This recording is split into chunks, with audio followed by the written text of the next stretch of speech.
Olá, tudo bem? Boa noite. Hoje, 17 de agosto de 2020, e JF Mais Idosos, mais uma edição com a presença do engenheiro Eduardo Lucas. Cezano Ferreira vai ter o prazer de receber para debater esse tema tão importante para a nossa cidade, o engenheiro formado pela UFJF, com especialização em economia, finanças e comércio exterior, especializado também em urbanismo, presidente do Grupo Pensando Juiz de Fora e do Instituto Ação Urbana, com experiências vivenciadas, no exterior e também em vários lugares do Brasil. Hoje atua no ramo urbanístico, tem uma empresa de urbanismo e também tem colocado seu nome à apreciação do município de Juiz de Fora para a pretensão de ser o futuro prefeito da cidade. Vai passar por crivo ainda de convenções, mas está conosco o Eduardo Lucas, uma pessoa que tem se colocado interessado e preocupado com as questões locais. Eu relatei ele ontem que, apesar de não conhecer pessoalmente, as nossas famílias já se conhecem. O pai dele foi vice-prefeito de um tio meu em Coronel Pacheco nos anos 70. Foi um prazer poder saber que o nome do meu tio foi registrado num livro que o pai dele também editou e lançou e tudo. Muito bacana. E o doutor Aclespide tinha uma admiração muito grande em Coronel Pacheco. Eu era criança lá naquela época e tudo, mas eu lembro do pessoal gostar muito do doutor Paixão, Então, é um prazer. Uma boa noite, Eduardo. Um prazer poder falar com você nessa noite para a gente falar um pouquinho sobre o idoso e a cidade de Juiz de Fora. Boa noite, Cezano. Muito obrigado pelo convite. Uma oportunidade especial para a gente estarmos apresentando aí as nossas ideias, do grupo que representa, o Pensando em Juiz de Fora e também o Instituto Ação Urbana. Agradeço aqui o programa JF, Juiz de Fora Mais Idosos, não é isso? O JF Mais Idosos. Uma iniciativa muito louvável, porque, sobretudo, nós precisamos reverenciar os nossos idosos, que deram assim, contribuições importantíssimas, no caso aqui, para a nossa cidade de Juiz de Fora. Bacana. Eduardo, nós sabemos que o nosso dia a dia hoje, ele tem sido presente, uma presença muito grande de idosos. Entre os municípios com mais de 500 mil habitantes, Juiz de Fora é o terceiro maior do Brasil em concentração de população idosa, ficando apenas atrás de Porto Alegre e Rio de Janeiro, que são duas capitais. Então nós estamos numa cidade, segundo o IBGE, que é a primeira cidade do interior do Brasil em concentração de idosos, em cidade de mais de 500 mil habitantes. Dados do último levantamento demográfico dão conta de que estimam 70.288 pessoas na terceira idade de Juiz de Fora, mas conforme a estimativa do próprio IBGE, divulgado em 2014, essa tendência houve um acréscimo em torno de 6,6%, passando Juiz de Fora de 516.247 para 550.710 habitantes. Para essa parcela da população, a Prefeitura oferece alguns serviços e nós sabemos que muitas das vezes ele não tem correspondido a essa demanda crescente. Nós sabemos que esses dados oficiais eles estão defasados, em virtude de uma série de questões políticas no IBGE e tudo, mas nós sabemos que esses dados hoje ainda é maior. E nós somos hoje próximos de 100 mil idosos, estimativa de 94 mil e alguma coisa, quase 95 mil idosos. Numa cidade onde, além de ser polo, ela é referência até mesmo para cidades de outros estados, como o Rio de Janeiro, que vem buscar recursos aqui, e muitas das vezes são pessoas idosas que dependem desse serviço, principalmente da saúde. E nós sabemos que existe uma série de questões a ser tratadas, e eu sei que você também tem um olho clínico para avaliar essa questão da mobilidade urbana. Eu queria bater um papo contigo nisso. Queria ouvir de você como que você vê Juiz de Fora, como você tem visto Juiz de Fora nesse decorrer do tempo, desde a sua formação como estudante de engenharia na UFJF, que com certeza ali tinha alguns professores que tratavam de algumas questões locais, colocavam, né, externavam situações, e como você vê hoje o crescimento populacional, e ele acompanhou ou não a mobilidade, a inserção, a inclusão, como você tem visto isso? Bom, eu gostaria, antes de responder a tua pergunta, fazer uma reverência à sua citação com relação ao meu pai, doutor Asclepias da Paixão Lucas, né, que teve a oportunidade de se formar em Belo Horizonte, inclusive contemporâneo do Juscelino Kubitschek, com quem ele nutria uma amizade, né, e o doutor Hilton Rocha, né, que foi realmente um expoente no que diz respeito, né, da turma do meu pai com relação à questão da oftalmologia.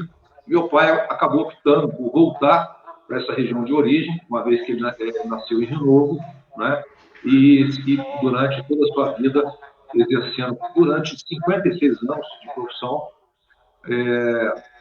naquela região em torno de Coronel Pacheco, Chácara, Piau, Guianá, né? E eu me lembro muito bem sobre o seu tio, né?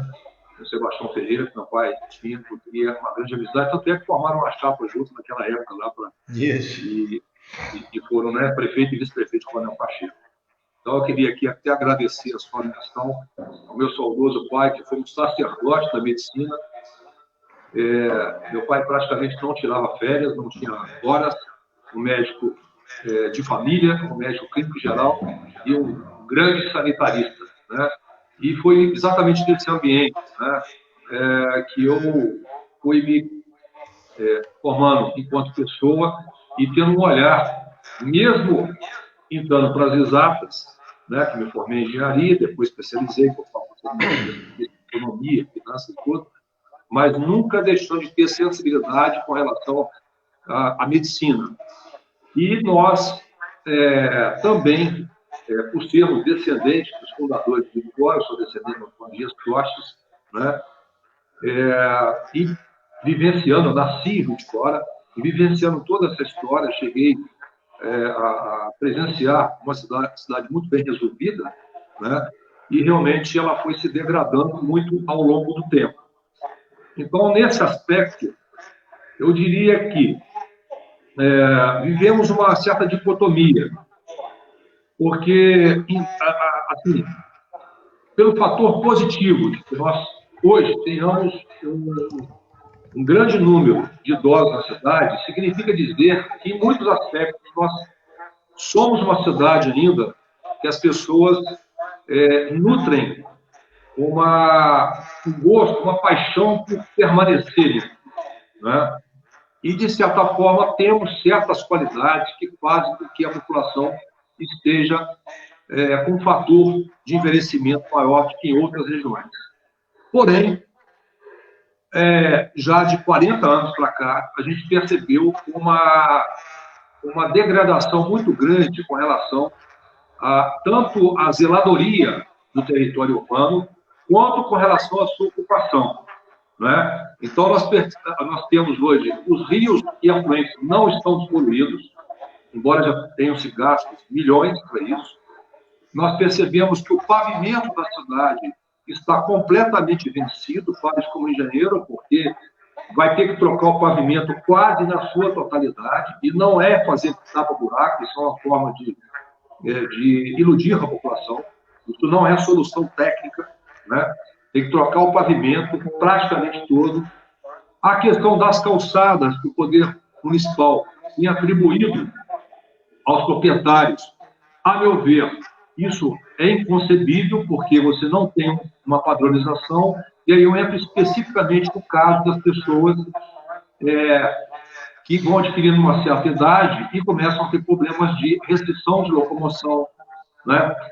O fato de Vitória ser uma cidade muito apertada entre a montanha e o rio, e a ferrovia, faz com que as calçadas sejam estreitas, né? E como você não tem uma padronização, ou você não segue técnicas que são regulamentadas, por exemplo, pela BNT, você tem verdadeiros empecilhos para que esse pessoal que, assim, predominantemente escolhe o centro da cidade né, por questões de conveniência, por não estar mais dirigindo, eles têm verdadeiras ciladas, riscos para caminhar nessas ruas e mais ainda para atravessar, né? Cito um exemplo, por exemplo, entre na Independência com a Rio Branco, Itamar Franco com a Rio Branco. Uma pessoa em condições normais de locomoção, ela tem que parar no meio, para abrir o sinal novamente para depois ela atravessar outra pista. Isso é inconcebível a gente ter os veículos com mais privilégio do que os cidadãos, do que os habitantes. Não é? Então, nesse aspecto, a cidade está hostil. Né? Não há também uma verificação maior com relação à questão de acessibilidade, né? Seja para edificações públicas, seja para edificações privadas, como bancos e tudo. A gente já vê algum início nesse sentido, mas a cidade ainda continua, em termos do tratamento urbanístico da cidade, hostil para que os idosos possam ter segurança, né? E entendemos que, além da segurança, nós temos que buscar também a questão de bem-estar, porque essas pessoas, regra geral, as pessoas mais idosas de Juiz de Fora, você muito apropriado ali que citou os números, essas pessoas estão morando em apartamentos, né? E o que acontece com os espaços públicos, igual a gente vê em diversas cidades desenvolvidas do mundo, que as pessoas têm espaço para poder respirar um ar puro, tomar um sol, né? Desfrutar de um verde, né? Ver crianças brincando, de alguma maneira socializar. Claro que nós estamos num período de isolamento social, onde todos os cuidados têm que ser mantidos, mas isso já de muitos anos para cá está sendo inviável que as pessoas mais idosas possam frequentar os espaços públicos e, volto a dizer, tem dificuldade para circular nos passeios e atravessar as ruas de Juiz de Fora, porque não tem hoje, realmente, um cuidado maior para atender essa população. Lembrando que eles já deram grande parcela de contribuição para que nós chegássemos até aqui hoje, e, no mínimo, nós temos que retribuir isso a eles da melhor forma possível, a condição deles viverem bem. Entendi. Mas você, então, a sua avaliação é que a cidade, nesse decorrer do tempo, apesar do crescimento vertical, da expansão horizontal, ela não criou, ela perdeu, ela deixou de ter um padrão com isso para poder o espaço comum urbano ser de forma acessível, não é verdade? A gente percebe isso com muita facilidade, até mesmo os espaços onde a própria prefeitura tem que cuidar, muitas das vezes tem muito buraco, né? Calçadão da Rua Alves, às vezes está cheio de pedra portuguesa, que já não é muito mais recomendável também, né? Não é uma questão de idoso, né? A própria Europa, vários lugares na Europa estão arrancando a pedra portuguesa por questões de queda, uma série de fatores que é inviável, né? O piso público. Eu queria saber de você o seguinte: baseado nessas questões, nós sabemos também que nós temos uma questão que é muito confrontante com a população de Juiz de Fora hoje, que é o transporte público, né? Além da acessibilidade, do conforto que ele proporciona, da agilidade com os tempos, né, de trânsito, o próprio veículo, treinamento, fora, não vão entrar na questão legal dessas concessões, que a gente sabe que tem um monte de questões a ser tratadas. Mas tratando do transporte enquanto transporte, qual a visão que você tem, sendo você ter colocado, né, seu interesse em contribuir com a cidade, numa forma de humanizar a cidade? Como você vê o transporte atendendo não só a demanda do idoso, mas também a pessoa com baixa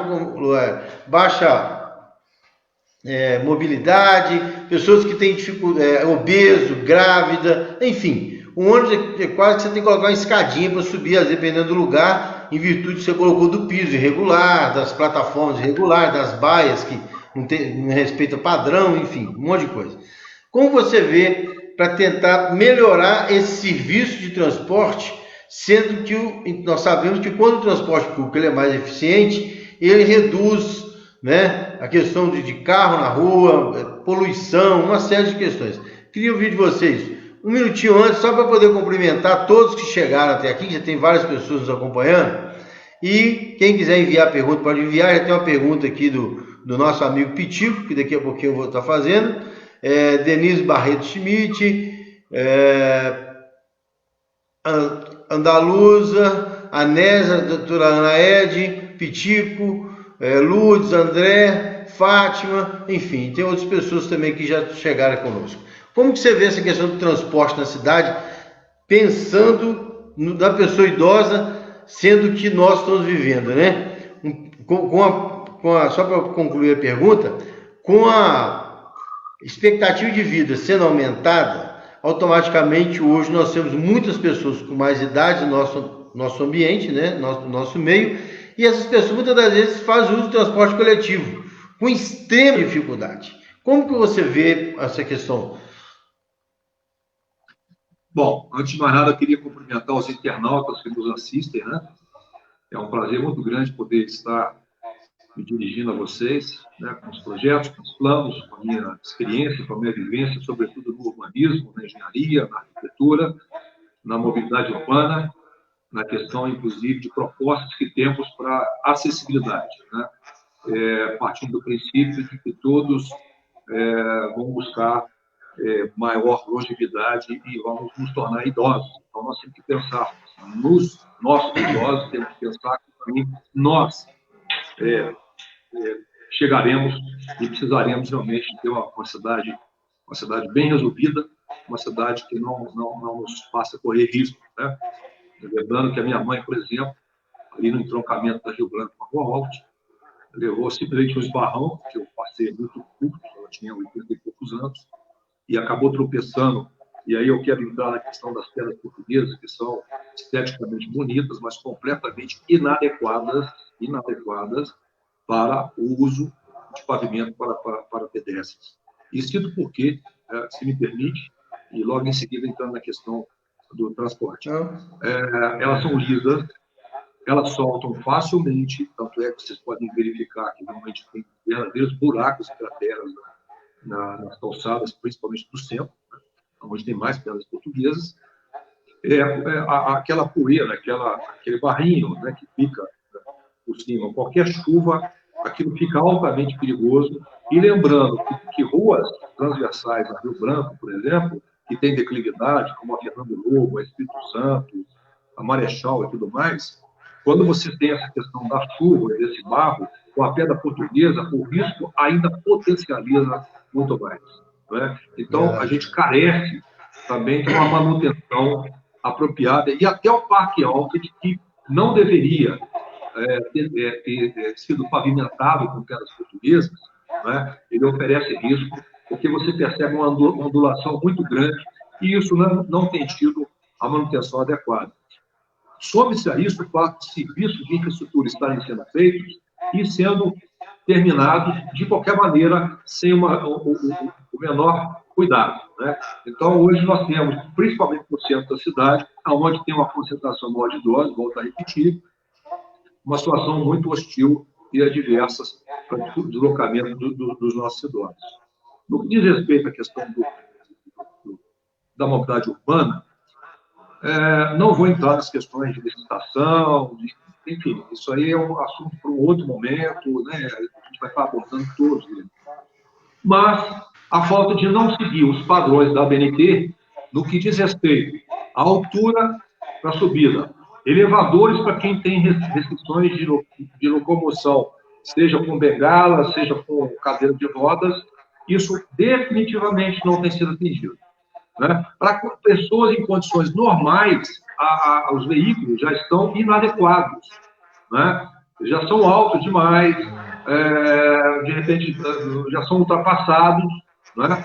Nós defendemos, assim, rápidas palavras, estações de transbordo, porque entendemos também que não há necessidade de que todo esse volume de pessoas venha para o centro da cidade.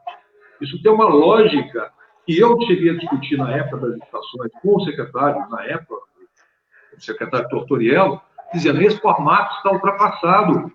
Nós precisamos de ônibus mais baixos, né? Inclusive defendendo os ônibus elétricos troncalizados, né? E que são ônibus adequados, que chegam praticamente na altura dos meio-fios.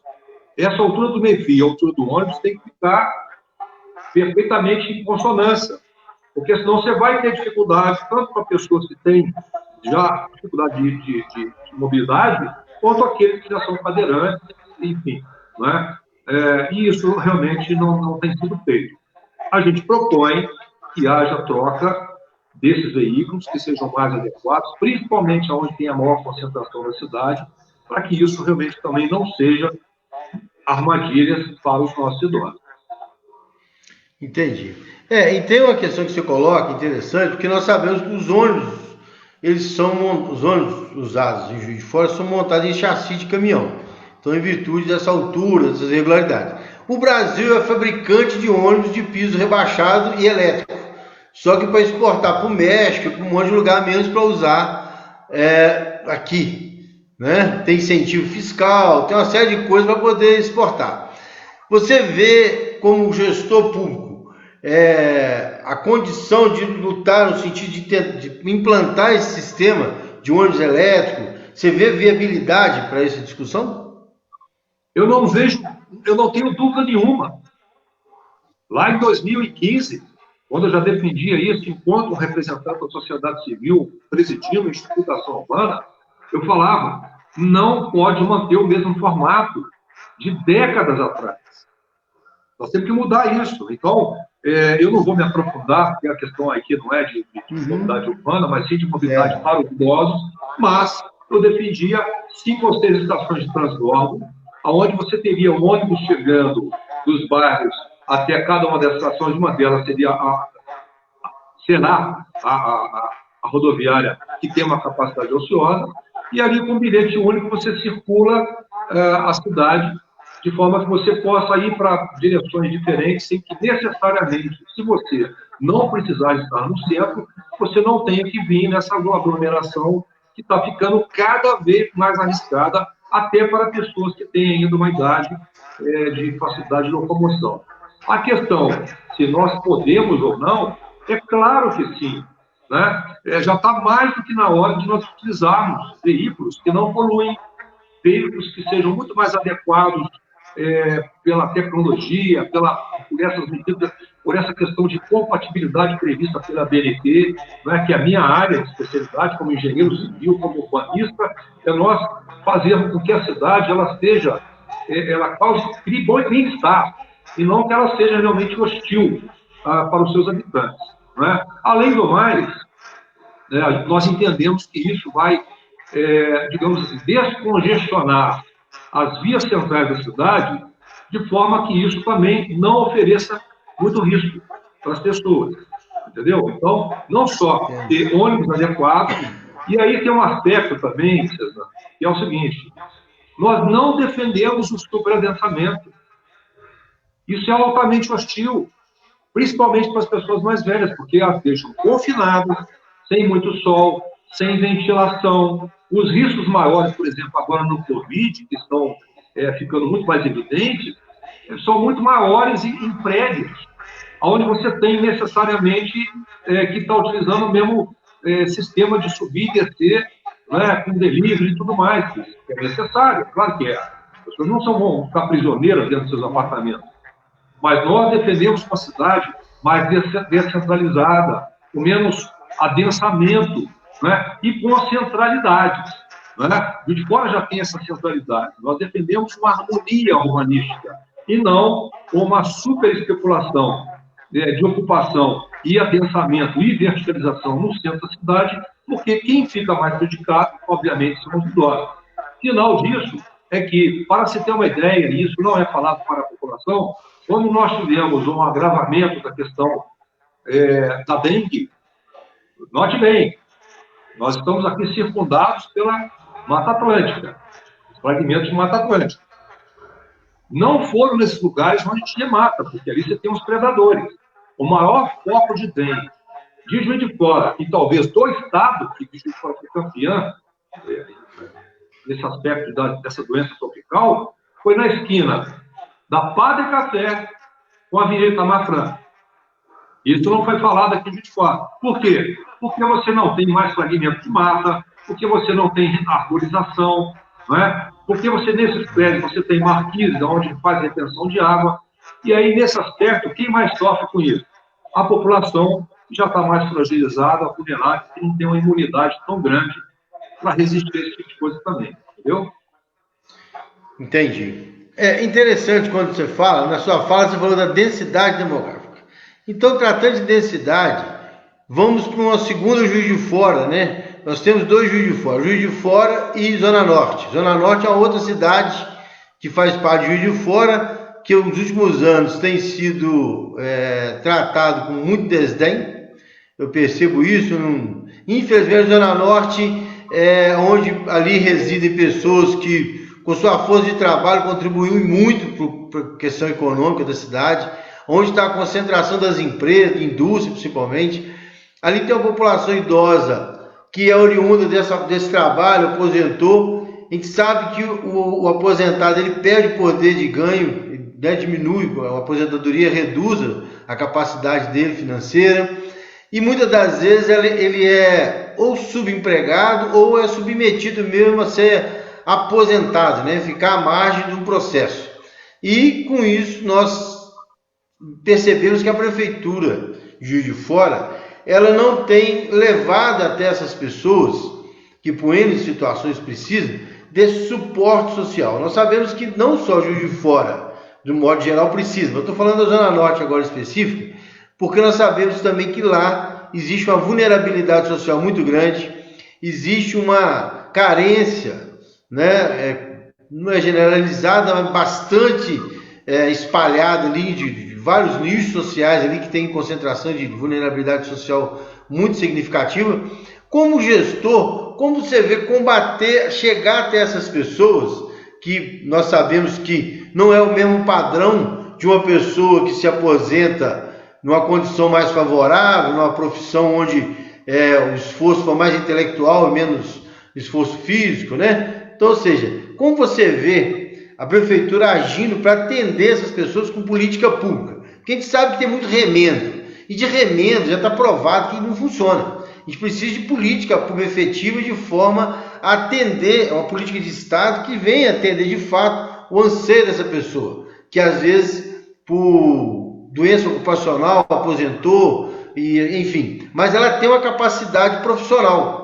Aí eu queria ver de você duas coisas. Como você vê a prefeitura chegando até essas pessoas e até mesmo a necessidade de uma segunda chance de emprego, essa empregabilidade aproveitando a capacidade profissional que essa pessoa tem?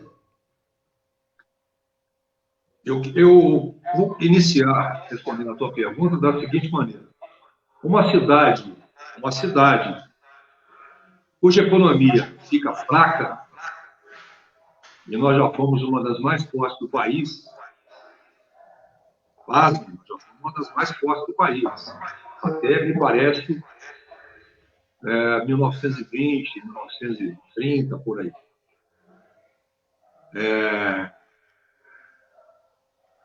Todo tipo de consequência diversa começa a acontecer.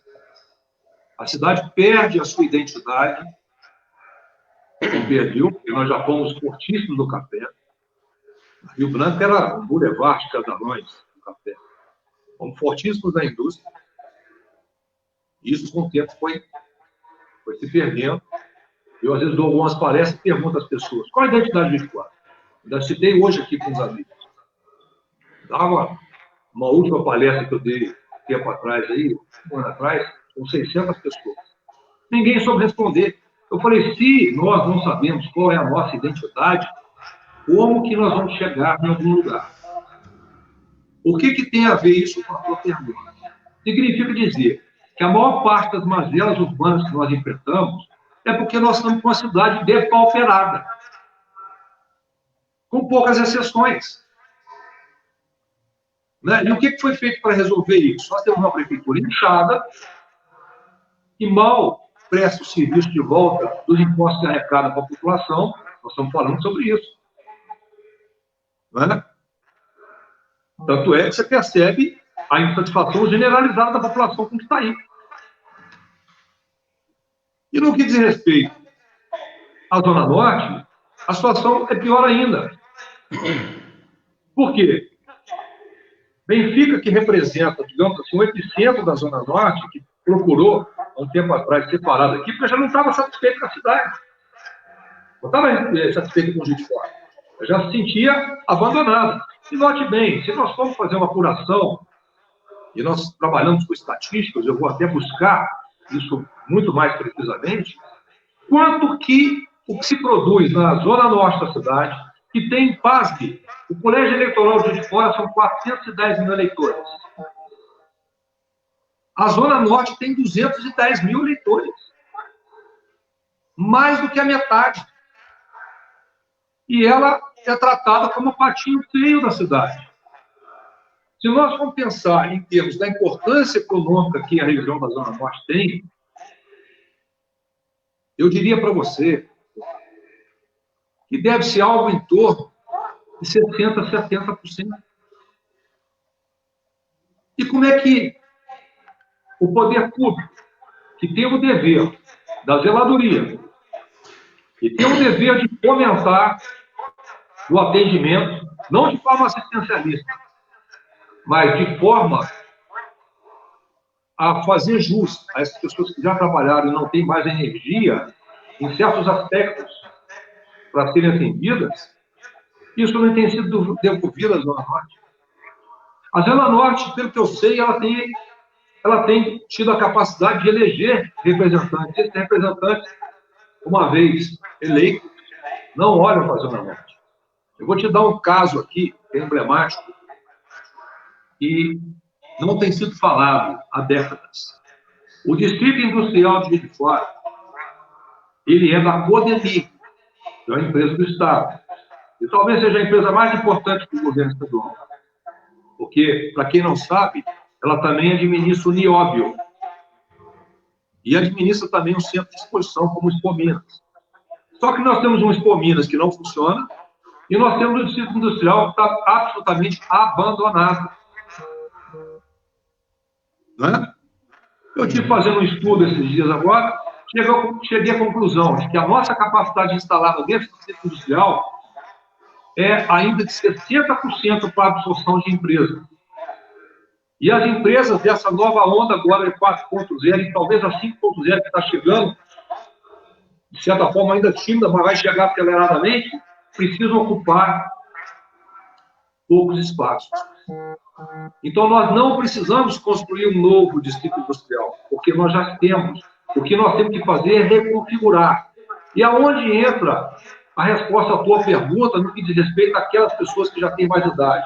Por que não empresas que podem, de repente, até pela pouca distância dessas pessoas residirem e chegar a um novo, eu chamaria de parque industrial de alta tecnologia, já está circundado com acesso, com infraestrutura, com tudo, com questão fundiária bem resolvida, e proporcionar alternativas de trabalho e renda até para essas pessoas mais velhas, nesse local. Com isso, nós resolveríamos a questão de fomentar a recuperação econômica de Juiz de Fora e também oferecer oportunidades de melhoria de renda para essa população que está ali bem perto do distrito industrial e que nós defendemos que seja um parque industrial de alta tecnologia. Muito bem. E pensando na Zona Norte, a concentração hoje dos distritos de Juiz de Fora, ele também, distrito rural, né? Ele caracteriza na Zona Norte a sua predominância, os distritos, tirando Caeté, Sarandira, os outros são todos daquela região lá, né, que se trata como Zona Norte. Como que você vê, sendo que nesses distritos, médico faz assistência semanal, uma vez por semana, o idoso, se precisar de um tratamento fisioterápico, um outro tratamento qualquer, tem dificuldade para chegar até o centro da cidade para ter essa assistência, existe uma concentração de população idosa nesses distritos, até mesmo por questões culturais, questões históricas, de empregabilidade, manutenção do local, aquela coisa, né, de comportamento social. Como você vê a prefeitura hoje tratando essa questão? Hoje a gente sabe que ela trata com generalidade, eu cheguei a falar isso com o prefeito atual, que nós sabemos do esforço, mas a forma de tratar ainda continua na generalidade. E o idoso ele precisa de cuidados diferenciados, até porque é idoso e ele requer um tempo mais rápido das respostas, né? Porque senão, de repente, não dá tempo de ter resposta. Então, como você vê a prefeitura agindo até esses distritos, levando a eles ou um serviço de fisioterapia, ou um outro serviço, de um outro acompanhamento qualquer, até mesmo a questão da assistência, enquanto cidadão, ser social, né, de serviços de assistência, de atividade. Até um tempo atrás, além do pró-idoso na Rua Espírito Santo, tinha alguns núcleos que estavam espalhados na cidade, que com as últimas políticas eles foram até acabar com a nucleação. Então hoje nós temos serviço para o idoso, em questões de sociabilidade, tudo, só o pró-idoso no Espírito Santo. Como você vê esses distritos hoje sendo de fato incorporados nesse processo da cidade de Juiz de Fora?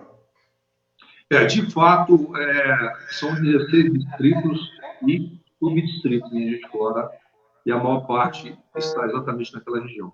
Eu fico muito à vontade para responder a tua pergunta, porque eu sou de origem rural. Você bem sabe que enquanto meu pai trabalhava ali, onde é Embrapa hoje, é uma estação experimental de água limpa, eu nasci em Juiz de Fora e morei ali até Coronel Pacheco e a Embrapa até os 12 anos. E vendo meu pai, nós temos fazenda ali entre Rio Novo, né, e Piau, e sou muito sensível aos distritos.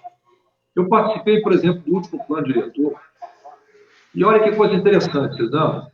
Sabe qual que é a população de 16 distritos e subdistritos de Juiz de Fora? Pelo censo? Não. 20 mil habitantes. 20 mil. Entendi. Então, houve um êxodo rural para as periferias da cidade. Só que esses subdistritos estão lá, as terras, de alguma maneira, por serem mais morradas, estão descansadas, descontaminadas, nós temos água de altíssima qualidade, não é? Uhum. Entendo que pode, havendo um tratamento dessas regiões, e temos esses núcleos, né, de subdistritos, para dar suporte para que essas atividades agropastoris possam ter, por exemplo, hortas orgânicas, plantação de árvores frutíferas, a questão da pecuária do leite, que nós sempre fomos uma bacia leiteira, por isso que tem a cana de corte, que é extremamente importante, né? O ecoturismo, né? E veja bem, querendo ou não, você já tem as estradas vicinais também. E aí eu entro numa outra questão contigo, que a gente não pode tratar os idosos como se fosse de uma natureza só. Nós temos os idosos que passam de 60 anos e temos os idosos que já estão chegando aí à faixa dos 100 anos. Então, você tem idosos que não têm comorbidades e você tem idosos que têm comorbidades. Então, há que se fazer, igual eu vivi em Portugal, por tempo atrás, e o meu pai fazia isso aqui praticamente sozinho, na região da cidade, da Zona da Mata, você ter um banco de dados das famílias. Porque quando chega para ser atendidos, em grande medida, o diagnóstico já pode ser feito até pela questão da hereditariedade dos modos de vida de cada família. Não é? Diferentemente, por exemplo, de uma população de idosos de ser atendido por um médico que não conhece a história da família. Então, eu defendo, respondendo a tua pergunta, o retorno da medicina familiar. Eu defendo o retorno da clínica, do clínico geral. E aí vou dizer para você, quando a gente pensa na cidade, por que as pessoas falam, mas isso é muito grandioso, isso é muito não sei o quê, blá, blá, blá. A cidade acumula 40 anos de falta de administração. É óbvio que tudo está além do limite. Eu, além de ser filho de médico, tenho irmã médica, sobrinhos médicos, estou casado com uma médica, eu respiro medicina o tempo todo, né? Mesmo sendo da área do urbanismo, da engenharia, da arquitetura. O que eu proponho?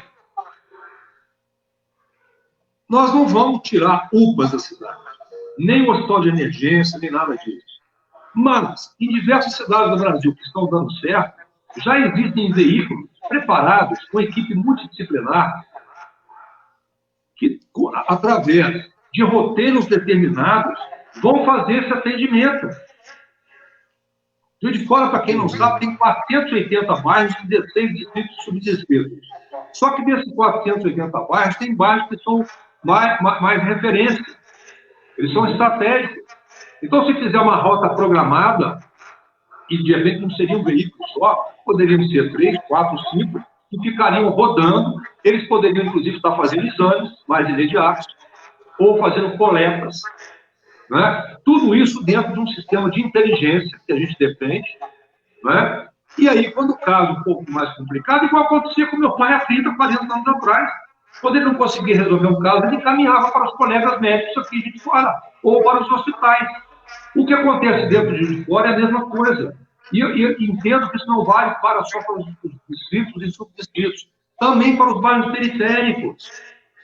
Por que, por exemplo, Cezanne, e internautas, por que pessoas que têm dificuldade de locomoção, no caso, tratando aqui sobre os idosos, eles têm que ir em postinho, eles têm que ir praticamente de madrugada, às vezes não tem dinheiro para pagar passagem de ônibus, às vezes tomam sol, não tem com quem deixar um filho, um neto, às vezes já estão com dificuldade, já com alguma enfermidade que dificulta. Então, precisa sim, e isso não é nenhuma utopia, vamos deixar bem claro que não é, porque nós estamos pegando casos de cidade de sucesso, e isso está funcionando muito bem, e implantar esse Juiz de Fora. Vai eliminar os postinhos? Não, mas você vai desafogar o sistema. Eu estava conversando com um sobrinho, que é médico em Ribeirão Preto. Médico em Ribeirão Preto. E nós sabemos que o SUS, em muitos serviços, outro dia eu tive com alguns médicos do setor de oftalmologia que trabalham pelo SUS. Funciona muito bem, é premiado em Juiz de Fora. Eu fiquei muito feliz em saber disso. Mas outros setores da medicina não estão funcionando bem em Juiz de Fora. Aí eu perguntei ao meu sobrinho, como que o SUS está funcionando em Ribeirão Preto? É um espetáculo, meu filho. Eu falei, poxa, mas o SUS de Ribeirão Preto é o mesmo SUS de Juiz de Fora. Por que não está funcionando bem aqui? Porque tem que colocar inteligência no sistema. Verdade. Então, respondendo objetivamente a sua pergunta, quando as pessoas não têm condições de vir ao atendimento, né, que o sistema de saúde vá até essas pessoas com rotas determinadas, com frequências determinadas e com a quantidade de veículos preparados de acordo com a demanda existente. Minha opinião. Entendi. É interessante. O SUS realmente é um exemplo, né? É um modelo exemplo. Pena que, infelizmente, a gestão dele ainda não é um padrão. Né? Então, nós sabemos que o Juiz de Fora tem serviços que são referências, mas tem serviços que ainda precisa de ser referência, precisa de transpor algumas muralhas por aí. Mas o Pitico coloca aqui uma pergunta seguinte: Juiz de Fora tem espaço público para os encontros das pessoas idosas e também espaços onde os idosos encontram outras pessoas. Como você vê essa questão dos espaços de convivência, esses ambientes onde os idosos muitas das vezes se referenciam, né, para encontrar, para desenvolver atividade? Como você vê a presença ali do Estado, da Prefeitura, em proporcionar qualidade nesses encontros, nesses momentos, onde fortalecimento de vínculo, a próprio relacionamento, enfim, proporcionar qualidade de vida, né? Onde pode estar sendo explorado ali, ser incentivado atividades lúdicas, enfim. Como você vê a presença do Estado como gestor? Qual ação você proporia para poder estar alcançando esse idoso e motivando ele a ir a esse local? Porque muitas das vezes ele chega no lugar que, infelizmente, a zeladoria, como você coloca, não está lá grandes coisas. Tipo o Parque Alves, por exemplo, infelizmente, precisa de humanizar aquilo lá, né? O Parque Alves, por mais esforço que tem, ainda parece que é um lugar a ser referência, mas parece que está meio que de lá, né? Meio que está aquela coisa esquisita lá, de não ter um ambiente onde te atrai, né? Você passa pelo Parque Alves, te atrair só se for o camarada que joga baralho lá, fora disso não atrai. Como que você vê a presença do poder público nesses ambientes para poder proporcionar a qualidade desses relacionamentos, nesses momentos? Olha, essa pergunta tem muito a ver com o que eu faço a vida inteira profissional, como urbanista, né? E também como atleta e desportista. Note bem, e como apreciador da cultura, de uma maneira geral, né? Música, museus e tudo mais, que eu aprecio toda a vida. Existe uma certa falácia de que Juiz de Fora não tem locais para visitar. Como tem o Parque da Lajinha, que nós fizemos, a Engenharia, né, que é a empresa que eu fundei a primeira delas, nós fizemos com o Melo Reis, local maravilhoso. Tem o museu, que hoje eu fiz uma visita lá ao diretor-geral, Antônio Carlos Duarte, né? Tem o Parque Alpes, tem a Praça Antônio Carlos, tem o Morro do Cristo, né? E muitos outros, a região da João Penido e tudo mais. Claro que nós estamos nessa fase de isolamento social no mundo, não é só a gente fora, então nós temos que ter realmente uma certa paciência para esse retorno aí. Espero que não demore muito.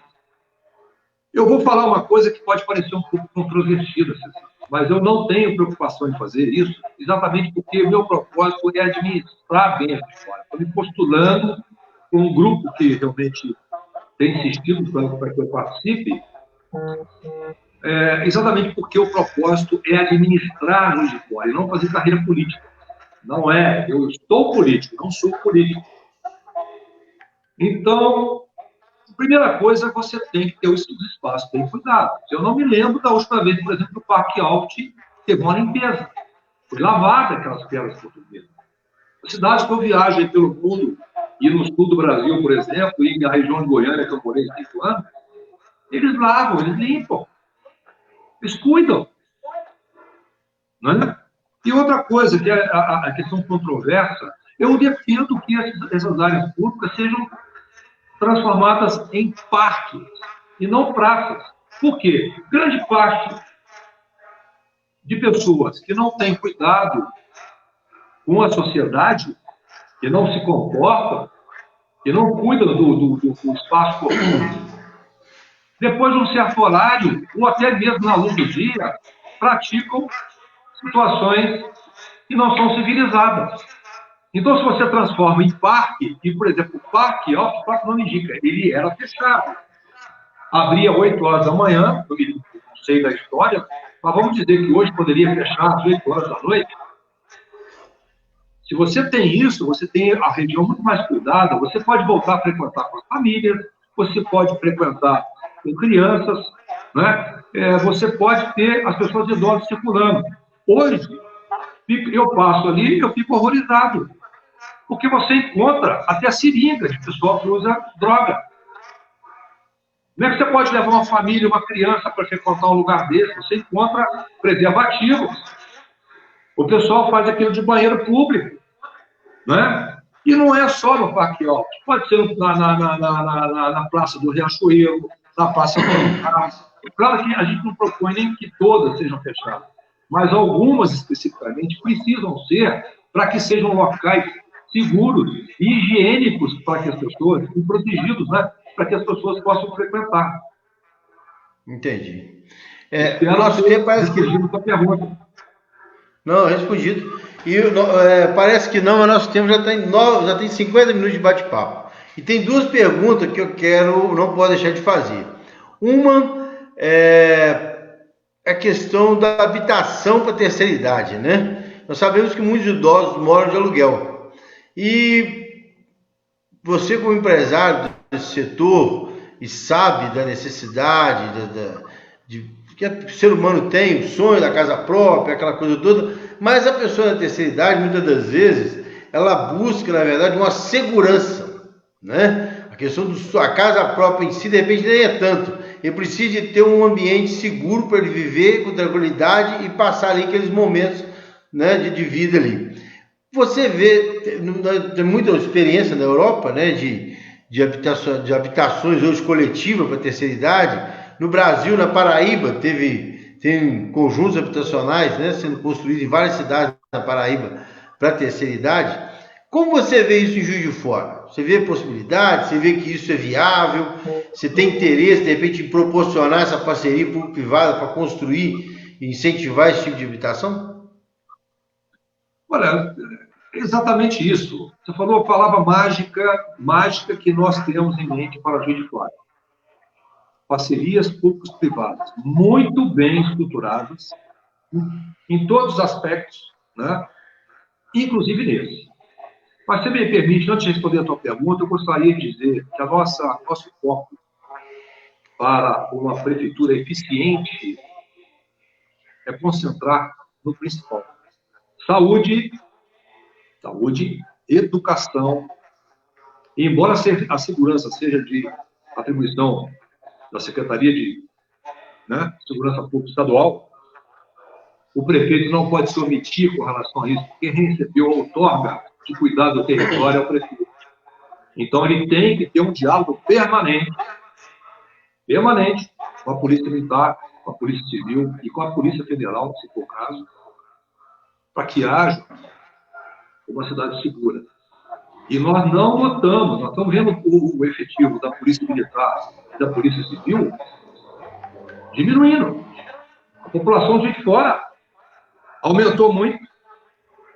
Eu me lembro que em 92, um amigo meu que foi comandante, Geraldo de Fora, que foi comandante de 100 cidades aqui, falou que tiveram 2 homicídios, o que é muito, né? Qualquer homicídio é muito. O ano passado teve 160. E eu não vejo. Tanto o comando, que eu respeito muito, claro, mas precisa trazer essa população. Inclusive a Polícia Civil também. Como é que estão as investigações com relação aos homicídios e tudo mais. Mas vamos voltar à questão da segurança. É uma área que eu atuo, né, já de muito tempo. Fizemos mais de 50 empreendimentos urbanísticos, desde bairros como Carlos Chagas também, o bairro Flamboyant, no Borboleta, loteamentos abertos, loteamentos fechados e condomínios. A ideia do condomínio, e pode ser também para a parte de rendas menores, não necessariamente quer dizer que quem tem a renda maior. Ele já tem que ter feito sob medida para populações que tenham dificuldade de andar. Você não pode colocar, por exemplo, um condomínio em áreas muito em declive, né? Então, e nem você precisa fazer grandes condomínios horizontais, que eu defendo os condomínios horizontais, por causa da questão da salubridade.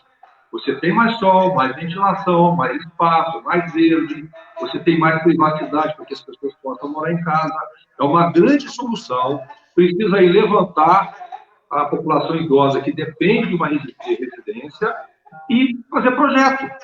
Sobretudo, Cezano, não adianta, você vai estar me dando uma grande oportunidade aqui, habilitar a chegar à prefeitura de Juiz de Fora sem projeto, sem planejamento. Não vai funcionar.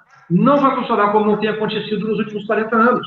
Não tem projeto, só pensa a cada 2 anos em calendário eleitoral. Nós temos que ter um projeto robusto, e nós temos um projeto robusto para 4 anos de governo e também para olhar para frente. E essa questão da moradia em condomínios horizontais, que nós defendemos, é o ideal, porque você, além de dotar essas pessoas de locais saudáveis de viver, você está defendendo a dignidade delas. Você está preservando a dignidade, que é a autoestima, né, de não serem simplesmente tratadas só com assistencialismo ou como se fosse um peso para a sociedade. Entendi, muito boa a explicação. Nós já estamos quase 1 hora, né, de bate-papo, passa muito rápido. Você me perguntou quanto tempo? 50 minutos. A gente vê que 50 minutos voa. E a gente tem que respeitar mais ou menos o mesmo critério de tempo, né, que a gente tem batido papo. Claro. Então, eu quero levar a nossa conversa agora já para as considerações. Eu queria ouvir de você, junto às suas considerações, a gente sabe que existe um projeto que começou no Brasil, foi acampado pela OMS, né, Organização Mundial de Saúde. Alguns países se envolveram de uma forma maravilhosa. No Brasil, nós temos hoje 3 cidades só que tem a credencial, que é a Cidade Amiga do Idoso, e são todas cidades no sul do Brasil, na região de Porto Alegre, da região do Rio Grande do Sul. E nós sabemos que existem alguns projetos que foram sendo adaptados, como se fosse o projeto original, mas não é. Mas, enfim, Juiz de Fora, pela sua densidade populacional de idosos, pelo caminho que nós estamos aí no Brasil, daqui a 5 anos, né? A expectativa é que em 2025 nós seremos a 6ª maior nação idosa do planeta. Nós estamos próximos de algumas situações muito emergenciais que vai requerer muito empenho do poder público, como a expectativa que em 2030 ter a pandemia demencial, 2050 a população idosa está equivalente ou maior do que a população ativa, né, mais jovem, enfim. Nós temos uma série de fatores que envolvem a cidade, ela tem que estar preparada para tratar e dar qualidade de vida a essas pessoas idosas, né? A gente tem diversas pessoas hoje com 100 anos, né? Essa semana, fim de semana, nós perdemos a grande líder comunitária no bairro Ponte Preta, Dona Merinda, 101 anos. Eu fui secretário-geral da Unijuf, ela era diretora lá, conselheira, e quebrava o pau lá, 20 anos, 30 anos atrás, ela não era fácil não, ela era pesada. Porque muita coisa que tem no Ponte Preta, aquela região ali, foi ela que traçou bravamente ali, brigava, batia o pé, o Tarcísio Delgado era prefeito, ela pegou pesado até conseguir muita coisa ali. Que o Ponte Preta só chegava lá no Remo, né? Você na beira do rio e a linha de trem, você não conseguia chegar lá de jeito nenhum. Se chovesse, então você esquecia, não tinha nada lá. E ela, né, a gente tem que reconsiderar, e ela veio a falecer agora no final de semana com 101 anos. Então, ou seja, nós temos muitas pessoas, né, chegando aos 100 anos de Juiz de Fora.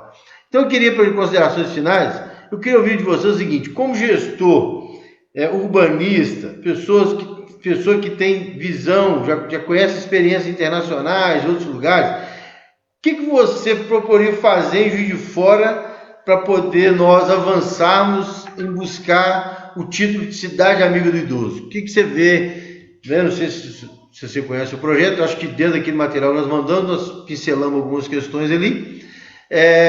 Como que você vê essa questão e essa ousadia nossa, em Juiz Forano, em querer contemplar a cidade com esse título, sendo que nós somos a maior cidade do interior do Brasil em população idosa?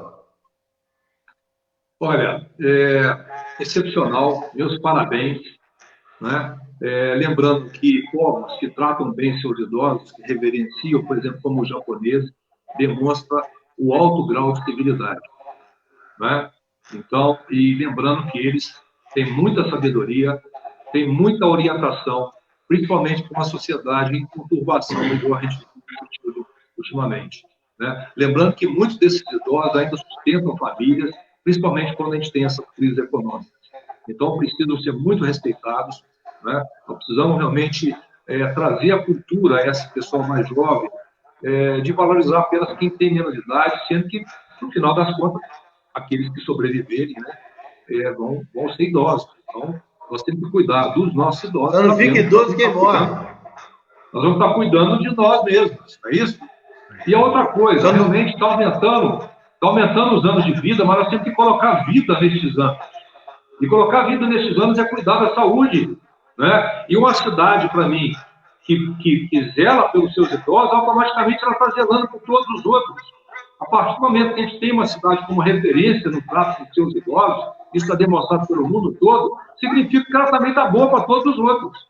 Né? Verdade. Então, verdade. Parabéns pela iniciativa, contem comigo.